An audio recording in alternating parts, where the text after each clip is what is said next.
ओम नमः शिवाय। जिस प्रकार इस ब्रह्मांड का न कोई अंत है, न कोई छोर और न ही कोई शुरुआत, उसी प्रकार शिव अनादि हैं। संपूर्ण ब्रह्मांड शिव के अंदर समाया हुआ है।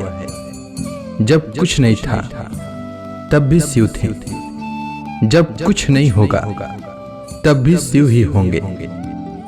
शिव को महाकाल कहा जाता है, अर्थात समय। आज सोमवार है और सोमवार का दिन भगवान शिव की भक्ति के लिए समर्पित है। इस दिन भगवान शिव की पूजा करना चाहिए, साथ ही व्रत रखना चाहिए और पूरी श्रद्धा के साथ व्रत कथा सुनना चाहिए। तो आइए सुनते हैं सोमवार व्रत कथा। प्राचीन काल की बात है।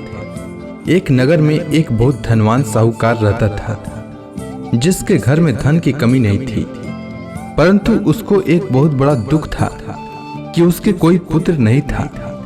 वह इसी चिंता में दिन रात लगा रहता था। वह पुत्र की कामना के लिए प्रत्येक सोमवार को शिव जी का व्रत और पूजन किया करता था तथा सायंकाल को शिव मंदिर में जाकर शिव जी के सामने दीपक जलाया करता था।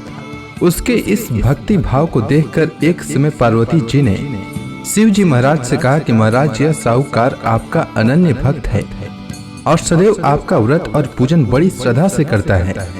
इसकी मनोकामना पूर्ण करनी चाहिए। शिव जी ने कहा, हे पार्वती, यह संसार कर्म क्षेत्र है। जैसे किसान खेत में जैसा बीज बोता है वैसा ही फल काटता है, उसी तरह इस संसार में जैसा कर्म करते हैं वैसा ही फल भोगते हैं।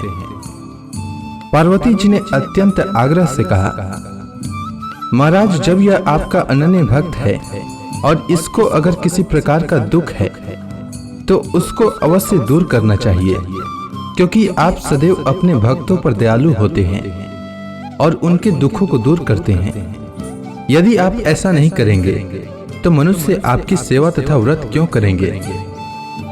पार्वती जी का ऐसा आग्रह देख शिव जी महाराज कहने लगे, हे पार्वती, इसके कोई पुत्र नहीं है। इसी चिंता में यह अति दुखी रहता है। इसके भाग्य में पुत्र न होने पर भी इसको मैं पुत्र प्राप्ति का वर देता हूँ, परंतु यह पुत्र केवल 12 वर्ष तक जीवित रहेगा। इसके पश्चात वह मृत्यु को प्राप्त हो जाएगा। इससे अधिक मैं और इसके लिए कुछ नहीं कर सकता। यह सब बातें साहूकार सुन रहा था। इससे उसको न तो कुछ प्रसन्नता हुई और न ही कुछ दुख हुआ। वह पहले जैसा ही शिव जी महाराज का व्रत और पूजन करता रहा। कुछ काल व्यतीत हो जाने पर साहूकार की स्त्री गर्भवती हुई और 10वें महीने में उसके गर्भ से अति सुंदर पुत्र की प्राप्ति हुई। साहूकार के घर में बहुत खुशी मनाई गई, परंतु साहूकार ने उसकी केवल 12 वर्ष की आयु जानकर अधिक प्रसन्नता प्रकट न की और न ही किसी को भेद ही बताया। जब वह बालक 11 वर्ष का हो गया तो उस बालक की माता ने उसके पिता से विवाह आदि के लिए कहा, तो वह साहूकार कहने लगा कि अभी मैं इसका विवाह नहीं करूंगा, अपने पुत्र को काशी जी पढ़ने के लिए भेजूंगा। फिर साहूकार ने अपने साले अर्थात बालक के मामा को बुला करके उसको बहुत सा धन देकर कहा, तुम मेरे बालक को काशी जी पढ़ने के लिए ले जाओ और रास्ते में जिस स्थान पर भी जाओ यज्ञ तथा ब्राह्मणों को भोजन कराते जाओ। वह दोनों मामा भांजे यज्ञ करते और ब्राह्मणों को भोजन कराते जा रहे थे।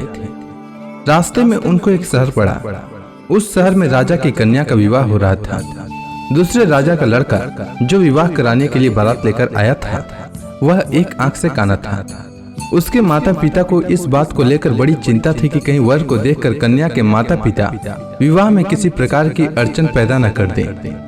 इस कारण जब उसने अति सुंदर सेठ के लड़के को देखा तो मन में विचार किया कि क्यों न दरवाजे के समय इस लड़के से वर का काम चलाया जाए। ऐसा विचार कर वर के पिता ने उस लड़के और मामा से बात की तो वे राजी हो गए। फिर उस लड़के को वर के कपड़े पहनाकर तथा घोड़ी पर चढ़ाकर दरवाजे पर ले गए और सब कार्य प्रसन्नता से पूर्ण हो गया। फिर वर के पिता ने सोचा कि यदि विवाह कार्य भी इसी लड़के से करा लिया जाए तो क्या बुराई है। ऐसा विचार कर लड़के और उसके मामा से कहा, यदि यह फेरों का काम और कन्यादान के काम को भी करा दें तो आपकी बड़ी कृपा होगी और मैं इसके बदले में आपको बहुत कुछ धन दूंगा। तो उन्होंने स्वीकार कर लिया और विवाह कार्य भी बहुत अच्छी तरह से संपन्न हो गया। परंतु जिस समय लड़का जाने लगा तो उसने राजकुमारी की चुंदड़ी के पल्ले पर लिख दिया कि तेरा विवाह तो मेरे साथ हुआ है, परंतु जिस राजकुमार के साथ तुमको भेजेंगे वह एक आंख से काना है और मैं काशी जी पढ़ने जा रहा हूँ।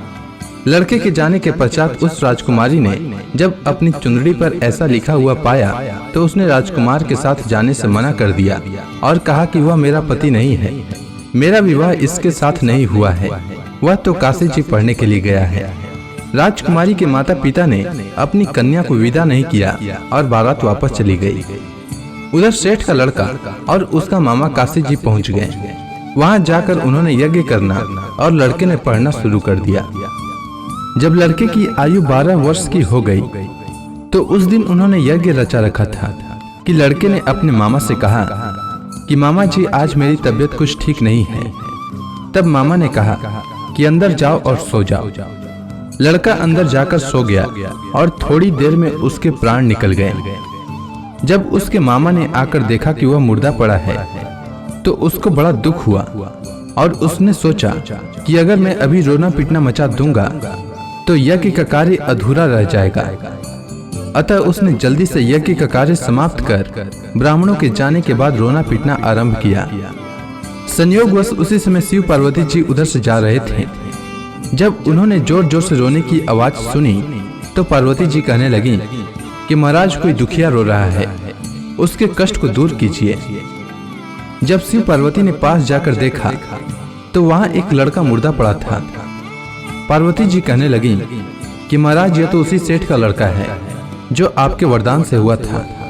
हे महाराज, इस बालक को और आयु दीजिए, नहीं तो इसके माता पिता तड़प तड़प कर मर जाएंगे।